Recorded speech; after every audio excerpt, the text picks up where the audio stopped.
Loss ആഞ്ചൽസിലെ കാട്ടുതീയെ സംബന്ധിച്ച് ഇന്നലെ നമ്മൾ സംസാരിക്കുമ്പോഴാണ് വീണ്ടും പുതിയൊരു കാട്ടുതീ ഉണ്ടാവുന്നത്. പക്ഷേ ഇപ്പോൾ ഒരു 24 hours കഴിയുമ്പോഴും അതിന് പരിഹാരമായിട്ടില്ല.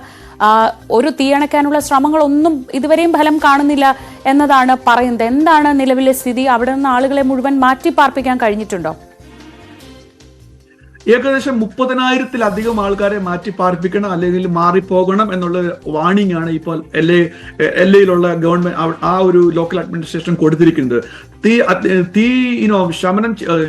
അഗ്നി ശമിപ്പിക്കാനുള്ള എല്ലാ ആംഗിളുള്ള ശ്രമം ഗവൺമെന്റിന്റെ ഭാഗത്ത് ലോക്കൽ അഡ്മിനിസ്ട്രേഷൻ ഫയർഫോഴ്സിന്റെ ഭാഗത്ത് നടക്കുന്നുണ്ട്. എന്നാൽ ഓർക്കണം, ഇതൊരു ഒറ്റപ്പെട്ട സംഭവമല്ല, ഇതൊരു വിശാലമായ ഒരു തീയാണ്. ആയിരക്കണക്കിന് ഹെക്ടേഴ്സ് ആണ് തീ ഒരേ സമയത്ത് കത്തിക്കൊണ്ടിരിക്കുന്നത്.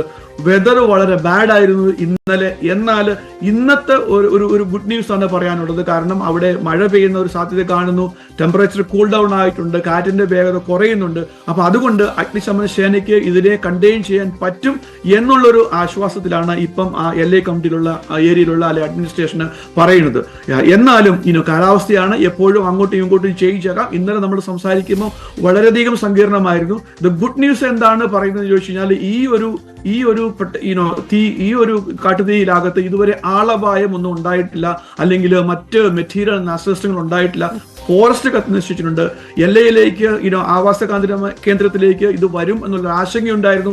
അതുകൊണ്ട് തന്നെ അധികൃതർ വളരെയധികം ജാഗരൂകരായിട്ട് ഇത് ജനങ്ങൾ തിങ്ങിപ്പാർക്കുന്ന സ്ഥലങ്ങളിലേക്ക് വരാതിരിക്കാനുള്ള എല്ലാ പ്രിക്കോഷനും എടുത്തിരുന്നു. അത് ഒരു പരിധി വരെ അത് കണ്ടെയ്ൻ ചെയ്യാൻ പറ്റിയിട്ടുണ്ട് എന്നുള്ളതാണ് എനിക്ക് അറിയാൻ കഴിയുന്നത്. അതുകൊണ്ട് തന്നെ മരണങ്ങളും മറ്റ് ആളപായങ്ങളും ഒന്നും ഉണ്ടായിട്ടില്ല.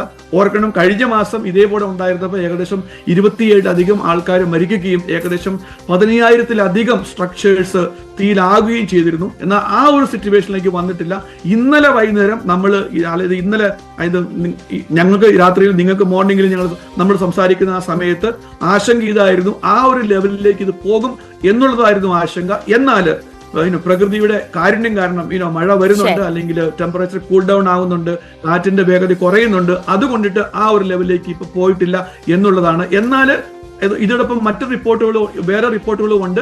മറ്റു പല ഏരിയയിലേക്കും തീ വ്യാപിക്കുന്നതായിട്ട്, അല്ലെ പുതിയ തീ വരുന്നതായിട്ട് നമുക്ക് അറിയാൻ കഴിയും. എന്നാലും പ്രകൃതി ആ പ്രശ്നങ്ങൾ പരിഹരിക്കാൻ പ്രകൃതി തന്നെ കനിയുമെന്ന് നമുക്ക് വിചാരിക്കാം. എപ്പോഴും അങ്ങനെയാണല്ലോ, പ്രകൃതിക്ക് അതിൻ്റെതായ മെക്കാനിസംസ് ഉണ്ട്. വളരെ നന്ദി ഡോക്ടർ സജിമോൻ, രാവിലെ ഇത്ര വിശദമായി ഞങ്ങൾക്ക് കാര്യങ്ങളൊക്കെ പറഞ്ഞു തന്നതിന്.